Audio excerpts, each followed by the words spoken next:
Hello दोस्तों, क्या आपने कभी ऐसा महसूस किया कि खाना खाने के बाद आपको बहुत ज्यादा जुकाम हो जाता है या नाक से आंख से बहुत ज्यादा पानी बहने लगता है। इस फिनोमिना को गुस्टैटोरी राइनाइटिस बोलते हैं और ये कई लोग को होता है और कई बार ज्यादा परेशान भी करता है।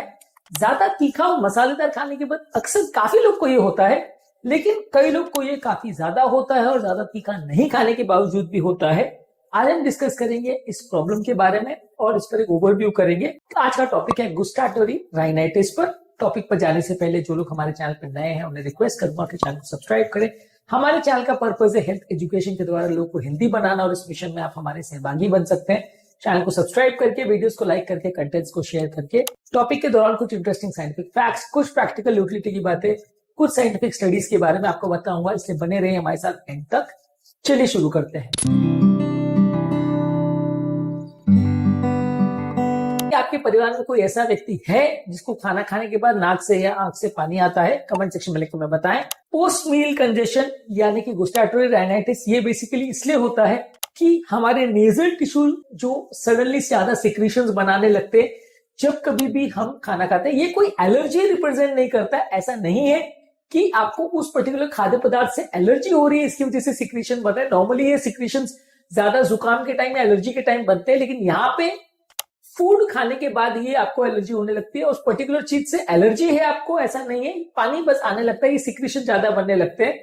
2015 में annuals of allergy, asthma and immunology में बताया था कि 20 to 25% लोगों में ये तीखा और मसालेदार खाने के बाद लोगों को देखने को मिलता है। इसको गुस्टाटोरी राइनाइटिस बोलते हैं। ये 20 से 25% लोगों में तीखा मसालेदार खाने के बाद देखने को मिलता है।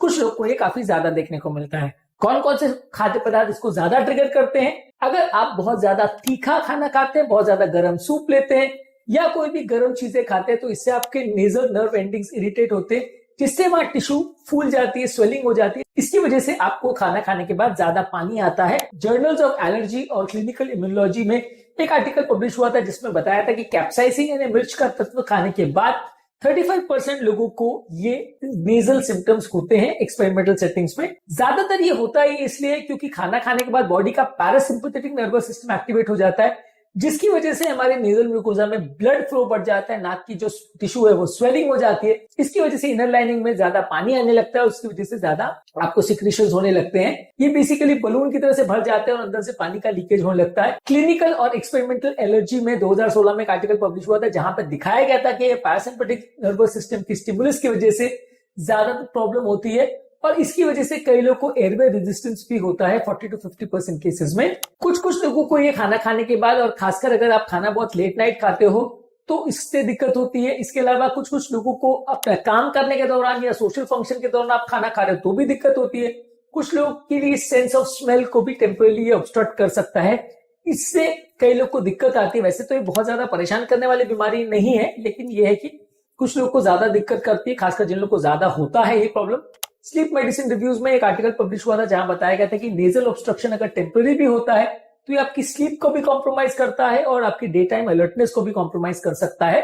इसके अलावा अगर ये चीजें बार बार हो रही है और हर बार खाना खाने के बाद होती है तो आपकी नाक की कोई कंडीशन है वो बिगड़ सकती है और साइनस का प्रेशर भी बढ़ सकता है। इस मामले में जर्नल ऑफ राइनोलॉजी और एलर्जी में एक आर्टिकल पब्लिश हुआ था जिसमें बताया था कि बार बार अगर किसी व्यक्ति को खाना खाने के बाद ये राइनाइटिस होता है तो नाक की बीमारियां भी इससे बढ़ सकती है।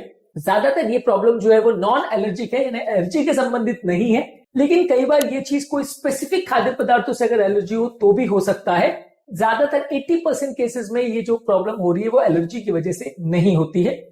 कुछ केसेस में अगर खाने का टेम्परेचर बहुत ज्यादा हो, बहुत ज्यादा मसाला डाला गया हो या किसी पर्टिकुलर व्यक्ति को कोई पर्टिकुलर चीज से प्रॉब्लम है तो उसको नेजल कंजेशन हो सकता है।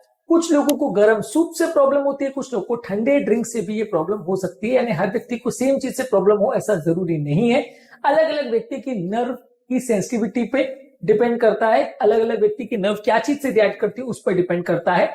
कभी कभी किसी व्यक्ति को ये साइकोलॉजिकल रिस्पॉन्स भी आ सकता है, यानी कि कोई चीज को देख के एक कंडीशन रिस्पॉन्स डेवलप हो सकता है कि जिस पर्टिकुलर चीज से आपको बार बार खाने के बाद अगर सिक्रीशंस होते हैं तो वो चीज को फिर देखने के बाद भी अपने आप ही आपका सिक्रीशंस होना चालू हो जाएगा। आपको उसके जैसा स्पाइसी फूड को देखते ही आपका ये सिक्रीशंस आना चालू हो जाएंगे। इसको एक साइकोलॉजिकल कंडीशन रिस्पॉन्स बोलते हैं, ऐसा भी स्टडीज में प्रूव हुआ है। इसके लिए आपको कोशिश ये करनी है कि प्रॉपर डाइट प्लानिंग करें। ये ट्रिगर्स को समझना जरूरी इसलिए ताकि आप अपने खाने को प्रॉपरली प्लान कर सके, खासकर यदि आप सोने से पहले खाने को प्लान कर रहे हो या कोई इंपॉर्टेंट इवेंट्स के टाइम आप चाह रहे हो कि ऐसा पानी आपको सिक्रीशन ना हो, तो आप अपने खाने को प्रॉपरली प्लान करें तो ज्यादा अच्छा है।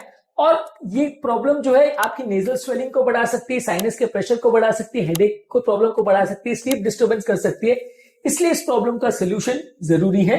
इस प्रॉब्लम को कम करने के लिए क्या क्या कर सकते हैं उस बारे में हमने डिटेल वीडियो किया है। आज हमने सिर्फ नेजल कंजेशन पर एक ओवरव्यू किया शॉर्ट। आज के टॉपिक में हमने बात करी है नेजल कंजेशन की प्रॉब्लम एलर्जिक नहीं है, 80% केस में नॉन एलर्जिक है और स्पेसिफिक मसालेदार खाद्य पदार्थों से ज्यादातर लोग को होती है। कुछ लोग को स्पेसिफिक ट्रिगर्स भी हो सकते हैं।